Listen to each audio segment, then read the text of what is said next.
met die preek getiteld Lig en Duisternis. Vandag, laat ons die woord van God bestudeer aangaande hierdie sake. Wie is God se ware volk? En waarna verwys die lig in die Bybel? Daar is dinge wat gemaak is om te sien wat onsigbaar is. Almal, kan jy tyd sien? Gaan die tyd nie verby terwyl jy slaap, terwyl jy werk, terwyl jy preek, terwyl jy pauses neem, terwyl jy maaltyd eet, of selfs terwyl jy studeer nie?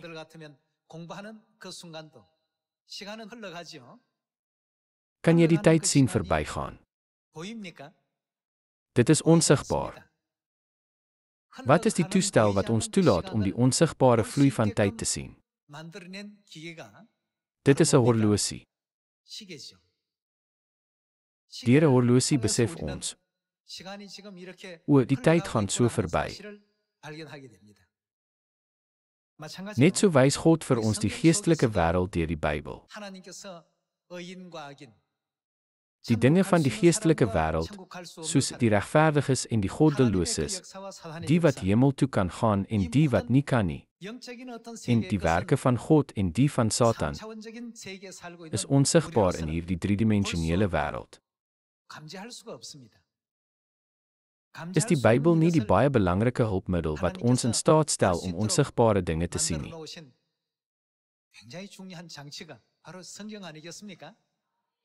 Dan moet ons deur die Bybel altyd die onsigbare wêreld verstaan.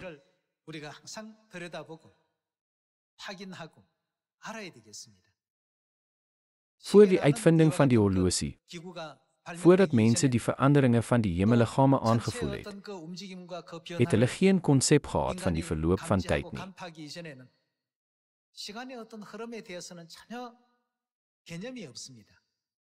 Net so, sonder om in God te glo en sonder kennis van die Bybel, is dit onmoontlik om die onsigbare dinge van die geestelike wêreld te onderskei. Daarom, laat ons vandag deur die Bybel uitvind wat lig beteken en wat duisternis beteken. Ons sal ook uitvind wat die kenmerke is van diegene wat gered sal word. Kom ons kyk na Johannes hoofstuk 3 vers 16.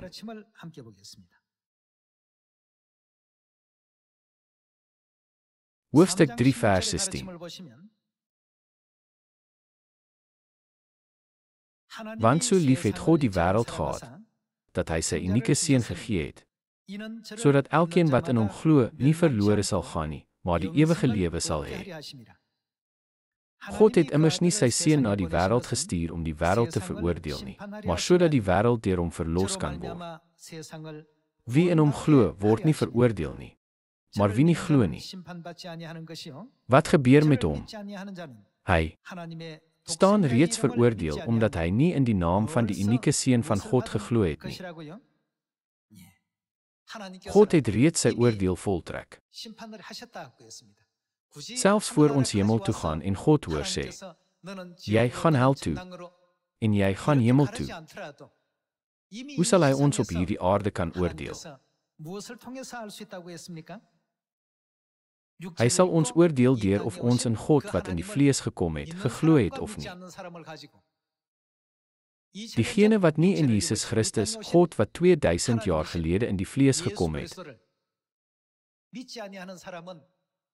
geglo het nie, is reeds op hierdie aarde geoordeel. Hulle hoef nie voor die regterstoel in die hemel te staan nie.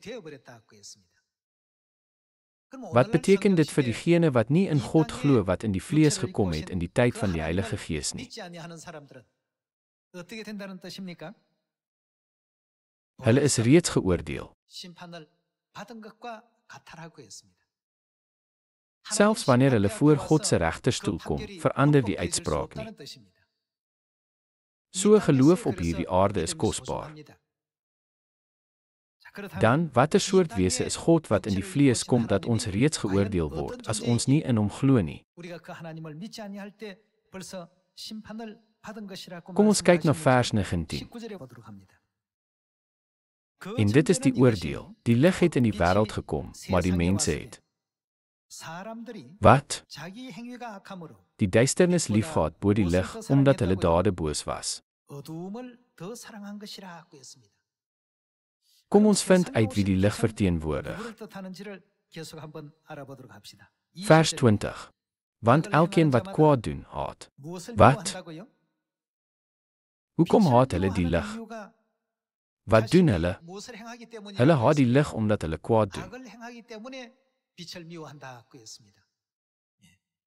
Want elkeen wat kwaad doen, haat die lig en wat sal hulle doen? Hulle kom nie na die lig nie, sodat sy dade nie aan die kaak gestel kan word nie.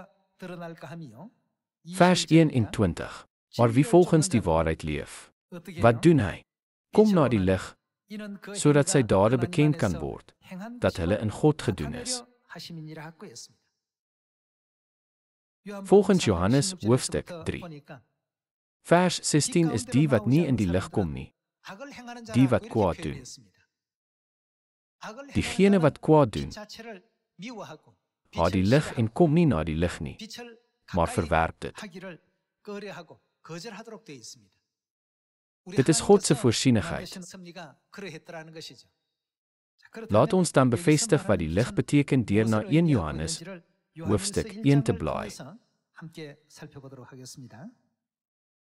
1 Johannes hoofstuk 1 vers 5.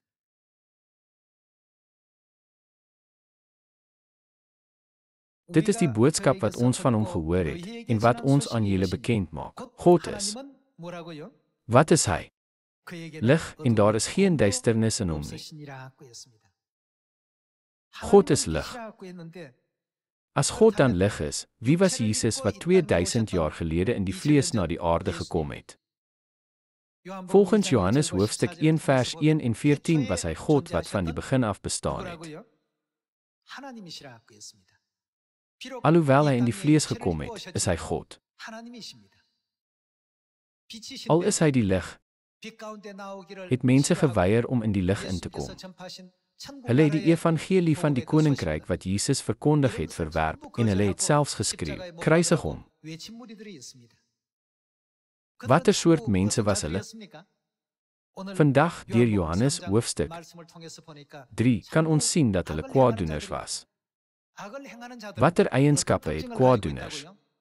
Hulle haat die lig. Dus, wat is hulle reaksie op die lig? Hulle kom nie daarby nie.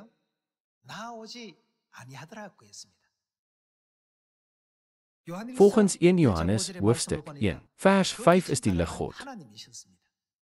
Hulle kom nie na God toe nie. Hoekom is dit? Hulle is bang wil dade word aan die kaak gestel. So, wat is hulle lief vir? Hulle het die duisternis meer lief as die lig God. Aangesien God lig is, wie is die teenoorgestelde van lig? Hulle verkies die Satan se magte en volg sy gees.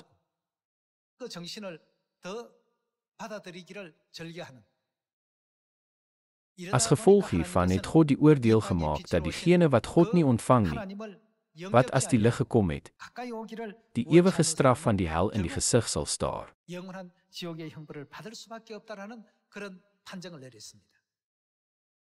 Lydens 'n navorsingsverslag kan die misdaadsyfer met die helfte verminder om die straatligte snags 2 keer so helder te maak.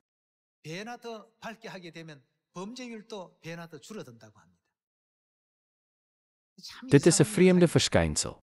Baie misdade vind in donker plekke plaas. Almal moet ons dan, ook in terme van waarheid, nie na God toe kom, wie die lig nie. Die wat kwaad doen, haat die lig. Hulle kom dus nooit in die lig nie. Hulle kan nie geloof in die Gees en die bruid hê nie. Kom ons kyk saam na Openbaring hoofstuk 22 vers 17. In hoofstuk 22 vers 17 staan daar geskryf: En die Gees en die bruid sê, wat sê hulle? Kom. Slegs die kinders van die lig, die kinders van God, is bly oor hierdie nuus. God sê, kom na my toe. Kom in die lig. Hiermee is die oordeel tussen hemel en hel reeds beslis. Die wat kwaad doen, kom nooit in die lig nie. Wie is diegene wat na God die Vader en God die Moeder kom, wie die lig is? Hulle is die kinders van die lig. Die Bybel verduidelik dat hulle dit geniet om in die lig te kom en daar te bly.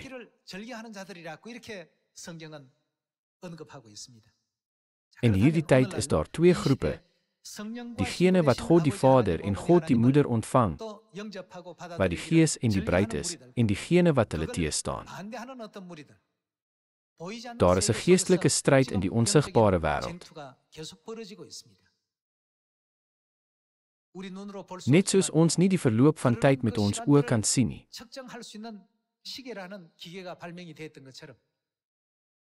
maar dit met 'n horlosie kan meet, wys God vir ons die onsigbare geestelike wêreld deur die Bybel. Hy maak dit duidelik wie geoordeel sal word en wie gered sal word.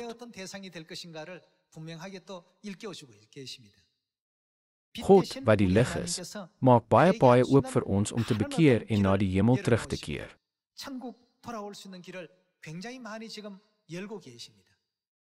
Al maak God die weg oop, hoe reageer die kinders van die duisternis? Hulle kom nie in die lig nie.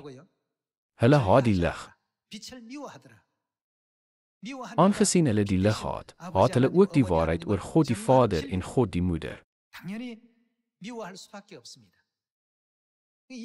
Dis word hulle reeds op hierdie aarde geoordeel. Inteendeel, aan ons wat in die lig woon, gee God vandag en môre die versekering dat ons die ewige koninkryk van die hemele sal binnegaan en sê, verheug jou om in die lig te wandel. Dan, watter soort pad het God, wie die lig is, geskep toe hy 2000 jaar gelede gekom het? Kom ons kyk na Johannes hoofstuk 12 vers 46. Dit is dieselfde boodskap wat ons vroeër in 1 Johannes hoofstuk 1 vers 5 gesien het, God is lig. Ek het as 'n lig na die wêreld gekom, sodat elkeen wat in my glo, nie in die duisternis sou bly nie. God het na hierdie aarde gekom as die lig, maar die duisternis het hom verwerp uit vrees dat die dade daarvan aan die lig sou kom.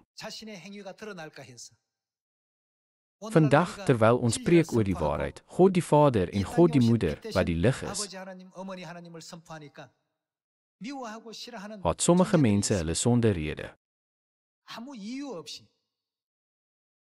Hoekom is dit? Van natuur haat hulle die lig. Aan die ander kant dien ons teenwoordigheid hier vandag as bewys dat ons die lig liefhet en ons in die lig verheug.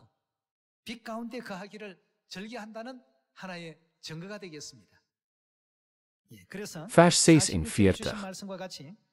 Ek het as 'n lig na die wêreld gekom, sodat elkeen wat in my glo. Dit is God wat in die vlees na hierdie aarde gekom het, nie in die duisternis sou bly nie. En as iemand my woorde hoor en dit nie bewaar nie, veroordeel ek hom nie.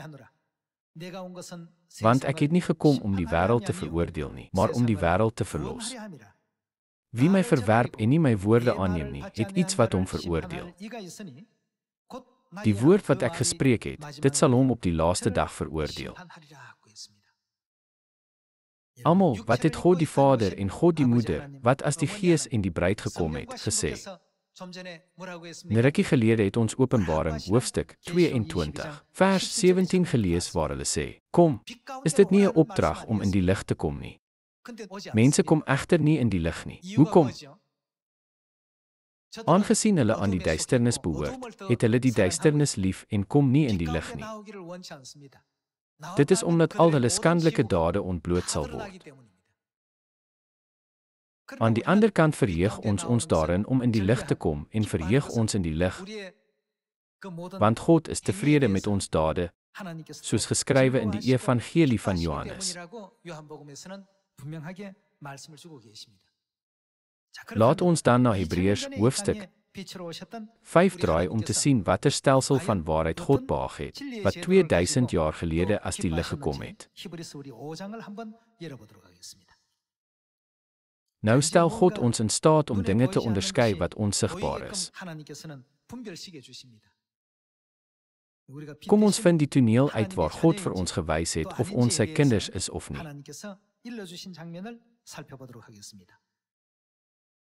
Hebreërs hoofstuk 5 vers 6. So sê hy ook op 'n ander plek, jy is priester vir ewig. In watter soort orde? Volgens die orde van Melchisedek. Vers 7. Christus het tydens sy aardse lewe smekinge en pleitbedes met harde krete en trane gebring voor God, wat in staat was om hom uit die dood te red. En hy is verhoor op grond van sy eerbiedige onderworpenheid aan God. Alhoewel hy die Seun was. Wie is die Seun? Dit is Jesus, het hy gehoorsaamheid geleer deur wat hy gelei het. En nadat hy tot volmaaktheid gebring is, het hy vir almal wat aan hom gehoorsaam is, die bron van ewige verlossing geword, aangesien hy deur God aangewys is as, wat? Hoëpriester volgens die orde van Melchisedek. God maak ons wakker dat Jesus deur God aangewys is om hoëpriester te wees in die orde van Melchisedek.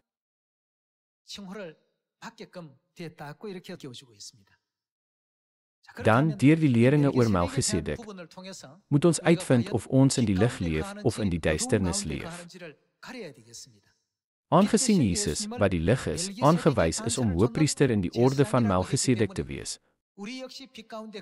moet ons ook in die orde van Melchisedek woon om in die lig te lewe.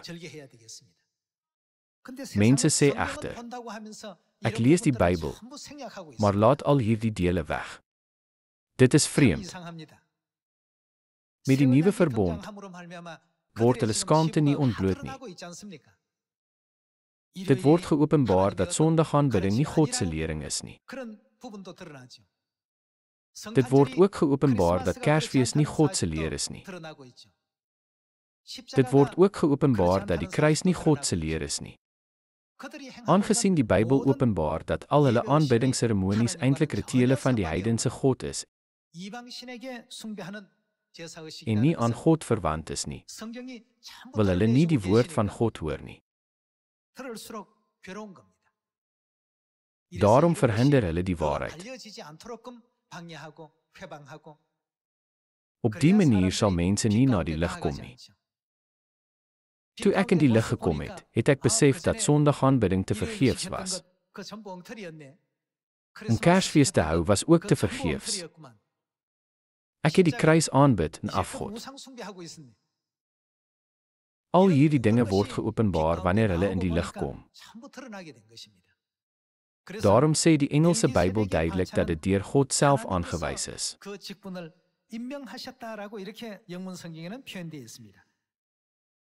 Jesus, aangesien hy deur God aangewys is as hoëpriester volgens die orde van Melchisedek. Hy het hierdie titel direk van God ontvang. Laat ons dan uitvind oor die orde van Melchisedek deur na Genesis hoofstuk 14 te gaan. Genesis hoofstuk 14 vers 17. Na sy terugkeer, toe hy Kedorlaomer en die konings by hom verslaan het die koning van Sodom uitgetrek om hom te ontmoet in die Sawe-vallei, dit is die vallei van die konings. Melchisedek, die koning van Salem, wat het hy gebring? Wat het die priester met die naam Melchisedek gebring? Het brood en wyn gebring. Hy was. Wat was hy? 'N priester van God, die Allerhoogste. Hy het brood en wyn uitgebring om Abraham te seën. En hy was priester van God, die Allerhoogste. Vers 19. Hy het Abraham geseën en gesê, geseënd is Abraham deur God, die Allerhoogste, skepper van die hemel en die aarde. God, die Allerhoogste, moet geprys word, hy wat jou teenstanders in jou hand oorgelewer het. Abraham het toe vir hom 1/10 van alles gegee. Dit is die eerste toneel van tiendes. Natuurlik, aan wie moet tiendes gegee word? Tiendes moet aan God gegee word. Maar in Genesis hoofstuk 14 het Abraham vir Melchisedek 1/10 van alles gegee. Wie is die hoëpriester in die orde van Melchisedek?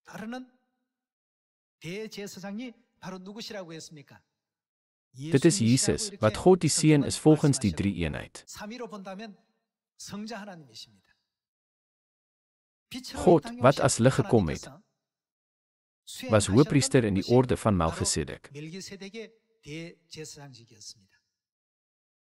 Sondaagaanbidding en Kersfees is deur die hoëpriester van die Son God, die Romeinse keiser, saam met die Katolieke Kerk ingestel.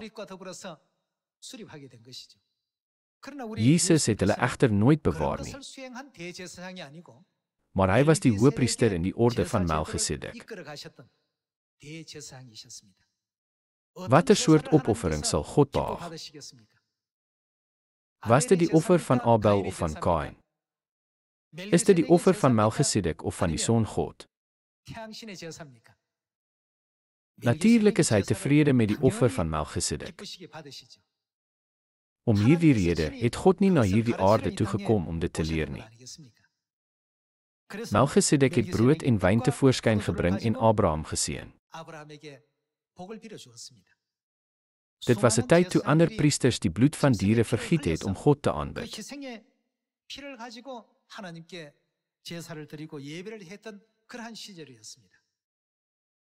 Melchisedek het egter brood en wyn uniek uitgebring.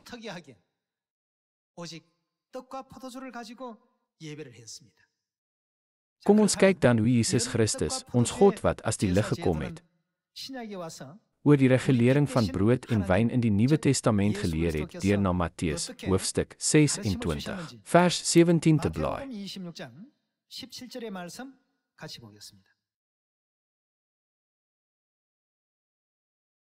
Op die eerste dag van die fees van die ongesuurde brood het die disippels na Jesus gekom en gevra, waar wil u hê moet ons vir u voorbereidings tref om die Pasga te eet? Hy het gesê, gaan in die stad na 'n sekere persoon en sê vir hom, die leermeester sê, my tyd is naby, ek wil die Pasga met my disippels by jou vier. Die disippels het gemaak soos Jesus hulle beveel het en die Pasga voorberei. Kom ons gaan aan na vers 26. Is dit nie dieselfde Pasga nag nie? Terwyl hulle eet, het Jesus brood geneem. En nadat hy die seëngebed uitgespreek het, breek hy dit, gee dit vir die disippels en sê, neem, eet, dit is my liggaam. Toe het hy die beker geneem, gedank. Wat is in die beker vervat? Dit is wyn, maar hierdie wyn is anders as die wyn wat mense gewoonlik drink. Watter soort wyn is dit? Dit is die wyn van die Pasga. Hy het die beker geneem, gedank, dit vir hulle gegee en gesê. Wat het hy gesê? Drink almal daaruit, want dit is my bloed, die bloed van die verbond wat vir baie uitgegiet word tot vergewing van sondes. Net soos Melchisedek Abraham deur brood en wyn geseën het. Watter verbond het Jesus Christus, wat in die orde van Melchisedek gekom het, deur brood en wyn opgerig? Dit word in die Spaanse Bybel as 'n nuwe pacto verwys, wat beteken die nuwe verbond. Die Koraanse Bybel maak ook melding van die nuwe verbond in Lukas, hoofstuk 22. Uiteindelik kan die nuwe verbond gesien word as die essensie van die orde van Melchisedek. Net soos Melchisedek vir Abraham geseën het deur brood en wyn, met wat het Jesus Christus, die geestelike Melchisedek, ons geseën deur brood en wyn.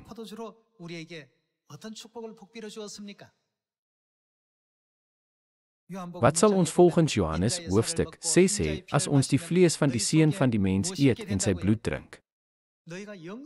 Jesus het gesê dat ons die ewige lewe sal hê, die belangrikste seën. Vir hierdie doel het God as lig na hierdie aarde gekom en die waarheid van lig gevestig. Dit is hoekom ons beide die waarheid en God as lig beskryf. Dit is omdat die waarheid deur God vasgestel is.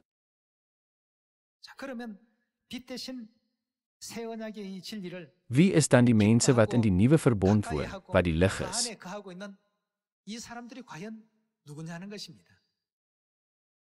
In Johannes 3 sê dit dat die wat aan die duisternis behoort, dit wil sê, die wat kwaad doen, die lig haat en nie in die lig kom nie.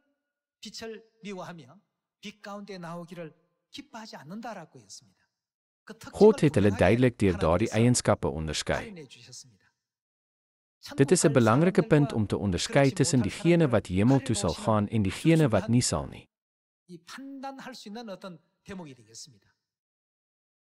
Wat as ons nie 'n horlosie het nie? Wat as daar geen beweging van die son en die maan was nie? Dan kan ons nie die verloop van tyd voel nie.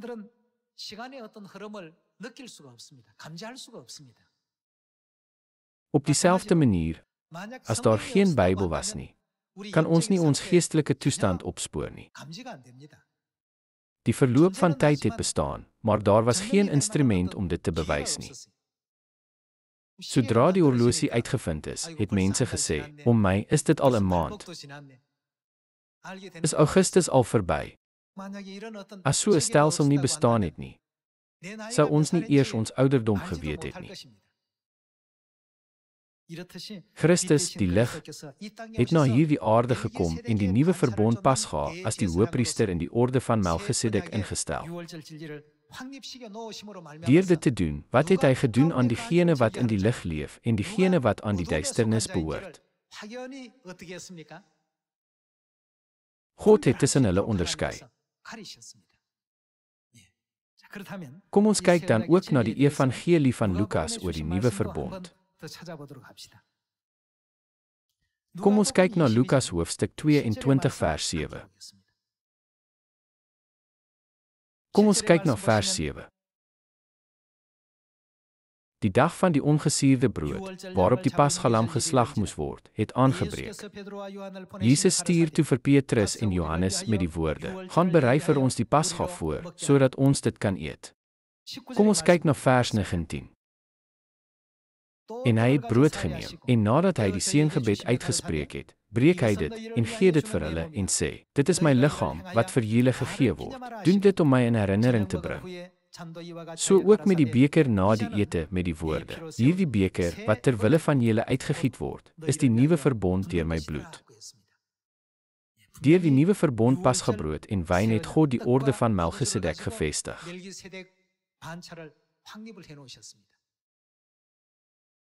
In Abraham se tyd, terwyl ander priesters offers gebring het met die bloed van diere, het Melchisedek Abraham met brood en wyn geseën. In Hebreërs hoofstuk 5 word geskryf dat Jesus Christus deur God aangewys is om hoëpriester te wees in die orde van Melchisedek.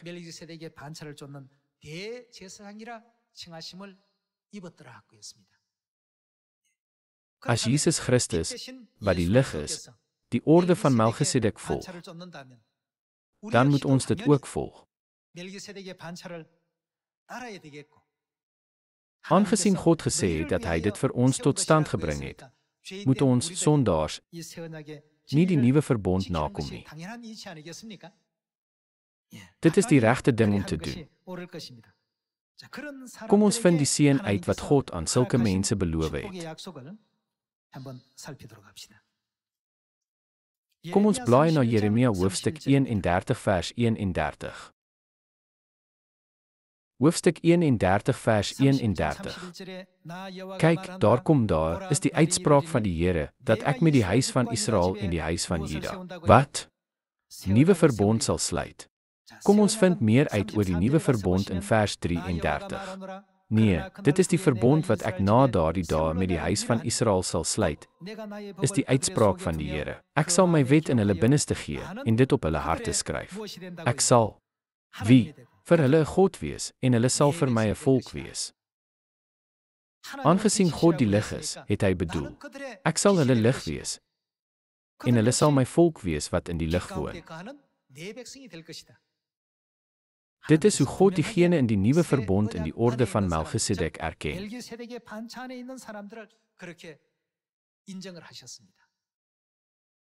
Net soos God Jesus aangewys het om hoëpriester in die orde van Melchisedek te wees, noem hy diegene in die nuwe verbond my volk. Hierdie titel is aan niemand gegee nie. Ons moet in die lig woon. Moet ons nie in die hemelse Vader en hemelse Moeder woon nie. Vers 34. Hulle sal nie meer elkeen sy medemens of sy broer leer en sê, ken die Here dit nie, want hulle almal sal my ken, van die kleinste tot die grootste onder hulle, is die uitspraak van die Here. Want ek sal, wat sal hy doen? Hulle sondeskuld vergewe. Hy sal die boosheid vergewe van die wat in die nuwe verbond is, en aan hulle sonde sal ek nie weer dink nie. Kan hierdie verbond dan maklik afgeskaf word? Vers 36. As hierdie vaste voorskrifte voor my verdwyn, is die uitspraak van die Here, sal ook die nageslag van Israel ophou om vir altyd 'n nasie te wees voor my. Vers 35. So sê die Here wat die son bedags as 'n lig gee, die vaste voorskrifte vir die maan en sterre as ligte snags, hy wat die see in beweging bring, sodat sy golwe dreun, die Here, heerser oor alle magte is sy naam. Sal hierdie regulasie verander? Hy het beloof dat dit nooit sal verander nie. Dan, sodat ons in die lig kan woon, moet ons in die nuwe verbond woon, veral in die pasgawaarheid, nie waar nie?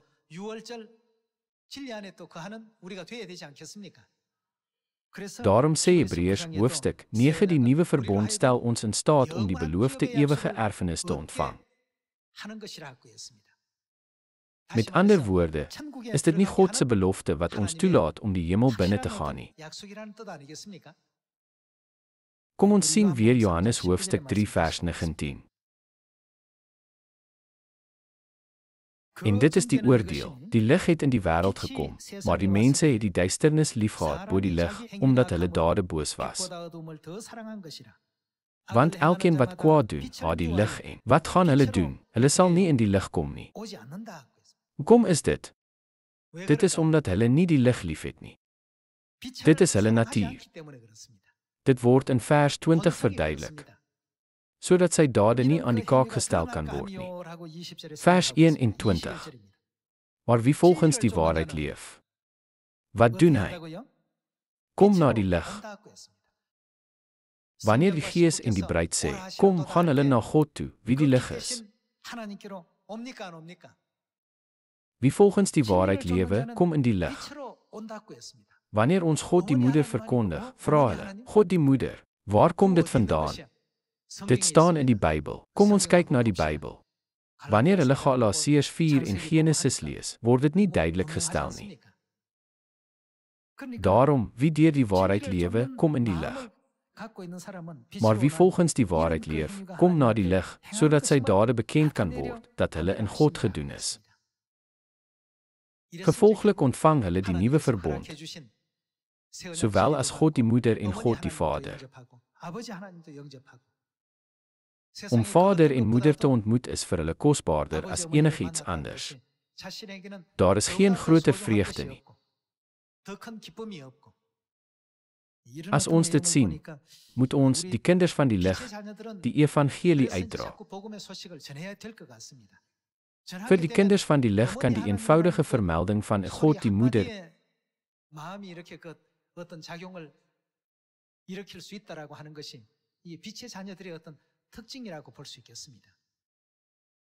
God het ons toegelaat om in die lig te woon en om visueel te bevestig dat hy die nuwe verbond, die orde van Melchisedek, tot stand gebring het. Verder het hy geopenbaar of ons kinders van die lig is of ons aan die duisternis behoort deur die nuwe verbond.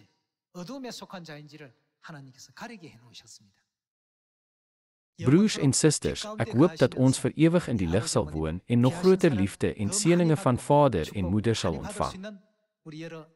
Hoop julle het genade in hierdie woorde gevind. Ek sluit vandag se preek af. Dankie.